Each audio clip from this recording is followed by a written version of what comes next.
Hello everyone, once again welcome to the video.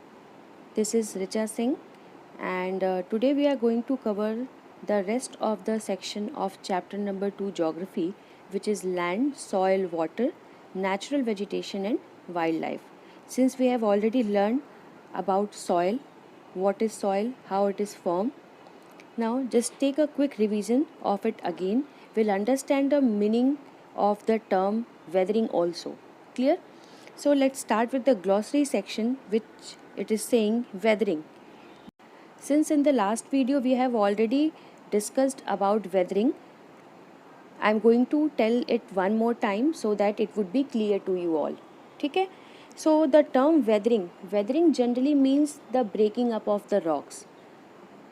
The reason can be anything. The reason might be temperature changes, frost action, plants and animals and the human activities also. So these could be the reason. जब कभी भी किसी plant से animal की activities से या human beings की activities से या फिर climatic conditions में changes आए which results in change in temperature, all these phenomena combines together as a whole and they result in the breaking down of the rocks. Excessive temperature पड़ने की वजह से या फिर प्रेशर पड़ने की वजह से ह्यूमन बीइंग्स और एनिमल्स की एक्टिविटीज़ की वजह से प्लांट्स के रूट्स से जो प्रेशर बनते हैं उन प्रेशर्स के वजह से भी जब किसी हैवी पीस ऑफ रॉक में दरार पड़ जाती है वो टूटने लगते हैं छोटे छोटे पार्टिकल्स पेबल्स और स्टोन्स में. इस प्रोसेस को वेदरिंग कहा जाता है. And regarding soil we have already discussed. Now we are going to have a new term which is associated with land and its soil. Basically, it is a disaster which is related with the land and it can cause a big loss for the society, for the living masses. Landslides. Bhooskhalan. Landslides are simply defined as the mass movement of rock, debris or earth down a slope, which means any kind of movement of rocks, debris और earth down the slope. किसी भी प्रकार का अगर movement आता है किसी heavy piece of rock में, अर्थ के स्लोप्स में, इंटीरियर में या आउटसाइड अर्थ पे on the surface of the earth, if any such kind of pressure और movement take place it generates landslide. In reasons की वजह से लैंडस्लाइड्स अक्सर होते हैं and they often take place in conjunction with earthquake, floods and volcanoes. Most probably they take place along with flood or volcanoes or earthquake. It means जब कभी अगर भूकंप आता है तो अक्सर लैंडस्लाइड्स की घटनाएं भी अर्थक्वेक के साथ में ही सुनने को मिलती हैं. या फिर कहीं फ्लड आया हो तो फ्लड के ड्यूरेशन में भी लैंडस्लाइड्स के होने के चांसेस बहुत होते हैं. ज़मीन के खिसकने के चांसेस, भूस्खलन के चांसेस बढ़ जाते हैं. And along with that heavy rainfall and volcanic eruption, ज्वालामुखी विस्फोट की वजह से भी कई बार लैंडस्लाइड्स के केसेस देखे गए हैं. And along with these heavy और excessive rainfall also results in landslide. जब कई दिन तक भारी बारिश होती है तो जो सॉइल होती है वो लूज़ होने लगती हैं, अपना ग्रिप ख़त्म कर देती हैं and which results in the landslide. In regions के वजह से भी लैंडस्लाइड्स होते हैं, भूस्खलन होते हैं.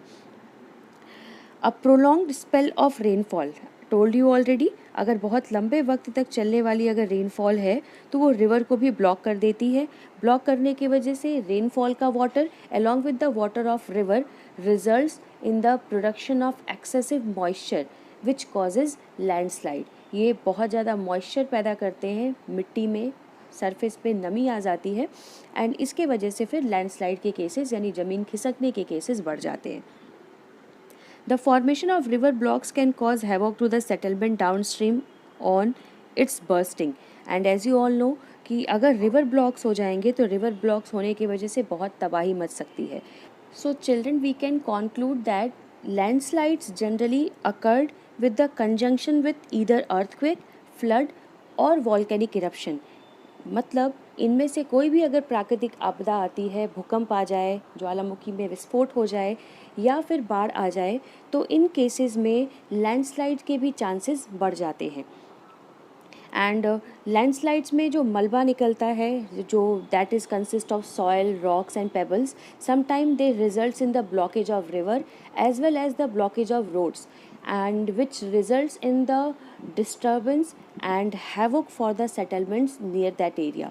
वहाँ पे रहने वाले जो भी लोग हैं उनके लिए दिक्कत बढ़ जाती है, परेशानी खड़ी हो जाती है, उनकी रोड्स ब्लॉक हो जाती हैं, रिवर वाटर जो चैनल है वो ब्लॉक हो जाता है. And landslide is one of those natural disasters which can destroy the settlements, which can destroy the life of people. And if we talk about hilly terrain, अगर हम hilly areas की बात करें, so in that areas landslides are quite common. And now children, we are going to have a case study of landslide that took place in Himachal Pradesh. District was Kinnaur. A massive landslide hit Pangi village near Rekong Peo in Kinnaur district of Himachal Pradesh. Himachal Pradesh के किन्नौर नामक एक ज़िले के एक छोटे से गांव में एक बहुत भारी लैंडस्लाइड हुआ था and it almost cover 200 metre stretch of old Hindustan Tibet road. पुरानी जो हिंदुस्तान से तिब्बत को जाने वाली सड़क थी which is now national highway number 22, उस हाईवे को इस लैंडस्लाइड ने 200 मीटर्स तक घेर लिया था, कवर कर लिया था. And the reason behind this landslide was a intense blasting. There was an intense blasting that took place at Pangi village, and due to this blasting, the land and its soil loses its grip. Land की वहाँ के जो ज़मीन थी उसने अपनी grip खो दी due to this blasting, and वहाँ पे फिर ये landslide हुआ. Due to the blasting, this weak zone of slope collapsed and caused intense damage to the road and nearby villages.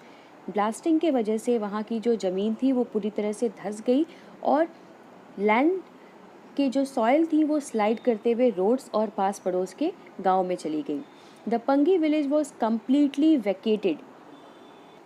Means after such a massive landslide, the village got completely vacated to avoid any possible loss of life. लोगों ने गांव को पूरी तरीके से छोड़ दिया so that भविष्य में उनको और किसी तरह की हानि या नुकसान ना पहुँचे. So children, I hope that you all have understood the meaning of landslide, and as well as we have taken a real example that took place in Himachal Pradesh to understand how a massive landslide can destroy some area. Now we are going to study about the techniques, mitigation techniques that can be adopted. कुछ बचाव कार्य या कुछ ऐसी तकनीक जिसको adopt करके हम लैंडस्लाइड्स और उससे होने वाले खतरों से बच सकते हैं. Advancement in scientific techniques has empowered us to understand what factors causes landslides and how to manage them. Yes, that's right. हमारे पास जो टेक्नोलॉजी है, अब जो साइंटिफिक टेक्नोलॉजी टूल्स और टेक्निक्स हमारे पास आ गई हैं, ये हमें मदद कर सकती हैं और कर भी रही हैं. हम लैंडस्लाइड के कॉजेज़ को समय से पहले पता लगा सकते हैं और उसको मैनेज भी कर सकते हैं. We can even reduce the loss that can be caused after landslide.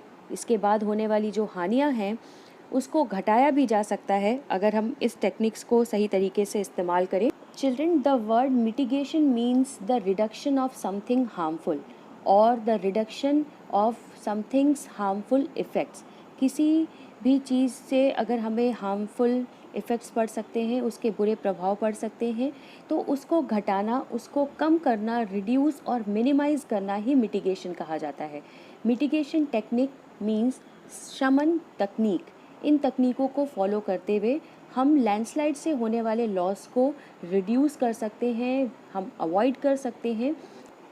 The very first technique that can be used to mitigate the loss is hazard mapping to locate areas prone to landslide. सबसे पहले तो हमें उन areas की mapping कर लेनी चाहिए, उनके मैप तैयार कर लेने चाहिए जो सबसे ज़्यादा हैज़ार्डस हैं, which are more prone to landslides, जहाँ पे लैंडस्लाइड्स के खतरे मैक्सिमम हों.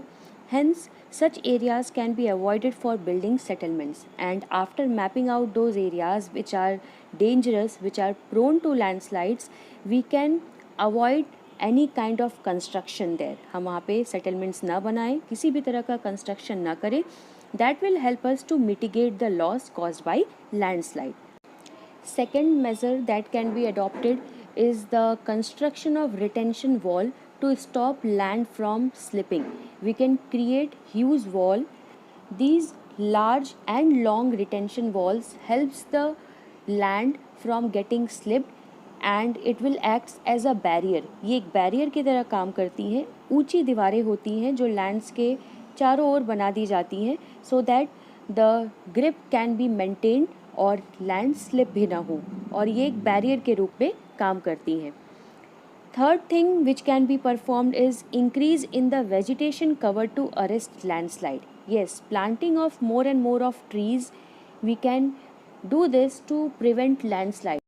As the roots of the plants and trees also acts as the barrier, they hold the soil so tactfully that it will prevent landslide.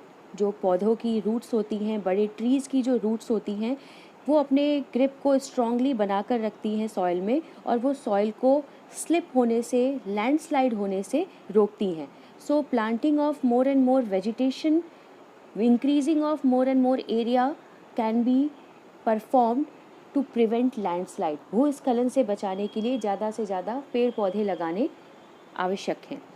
And the last technique which can be adopted is the surface drainage control works to control the movement of landslide along with rainwater and spring flows.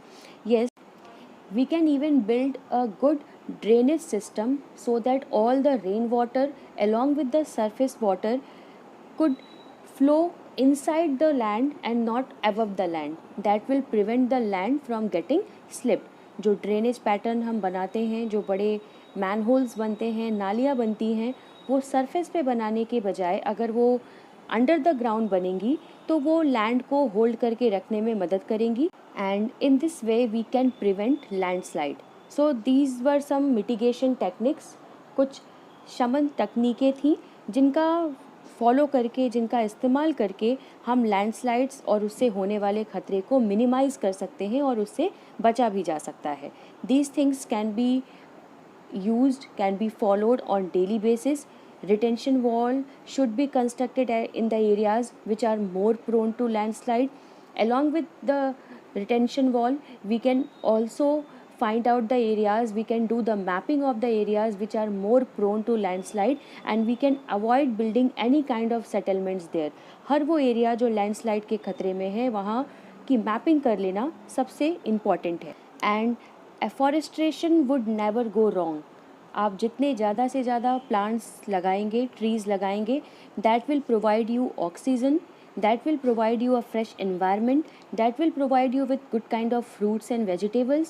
Along with that, cases of landslides can be avoided because the roots of the plant make a strong grip in the soil. They used to hold the soil so tactfully, so strongly that it cannot be loose and the slips of landslide can be avoided. And I hope that you people are now able to understand the concept of landslide along with the techniques that can be used to avoid such a hazardous condition. Such a natural hazard can be avoided with our alertness and smartness as well. And now we are going to understand about different layers of soil, how it is formed, what are the various layers and what are its constituents. And this is also called as soil profile that we are going to cover in this section. Soil generally consists of 4 layers, namely the very first layer is parent rock, followed by weathered rock material, and then we have subsoil with sand, silt and clay, and the top of the layer is called as the topsoil, which consists humus and vegetation. So these are the 4 important layers of soil that exist on the land. The very first layer is the parent rock, which is also called as the bedrock. This is the hardest layer and it consists of only hard rocks and stones. We cannot grow anything in this layer. Above this parent rock exists the weathered rock materials. Means in this layer it also contains rocks and pebbles, but they are smaller in size in comparison to the parent rock or the bedrock. The third layer is the subsoil, which consists of sand, silt and clay. This layer is next to the topsoil. Topsoil means the layer of soil that we see on ground. that we see on land in which we plants our trees and saplings, जहाँ पर हम पौधे लगाते हैं, सबसे ऊपर की जो परत होती है उसको टॉप सॉइल कहा जाता है। और जितने भी ह्यूमस, मॉइस्चर, न्यूट्रिएंट्स कंटेंट्स होते हैं वो टॉप सॉइल में ही पाए जाते हैं। It consist of all the minerals, nutrients and the gases like nitrogen which are helpful for the growth of plants. So these things are followed and found only in the top layer, which is called as the topsoil. And then in the second layer, which is subsoil, it consists of sand, silt and clay, which also supports the plant growth. But the third and the fourth layer does not contain any such minerals or nutrients. They are just simply rocks and pebbles which forms the layer of soil and nothing else. And children, do you know that it takes hundreds of years to make just 1 centimeter of soil? सिर्फ 1 centimetre तक की मिट्टी बनाने के लिए कई 100,000 साल का वक्त लगता है। After a long process of weathering and erosion, soil formation take place. मिट्टी के बनने में कई हजार साल की प्रक्रिया में पत्थरों का, पहाड़ों का टूटना, आपस में घिसना, फिर पाउडर्ड फॉर्म में कन्वर्ट होना, ये प्रोसेस बहुत लंबा चलता है एंड देन फाइनली 1 सेंटीमीटर की मिट्टी बनती है। Now there are the factors of soil formation and that will be covered in the next video. Till then, just revise all these things once again and try to summarize in your own word, and then we'll meet in the next video. Till then, bye.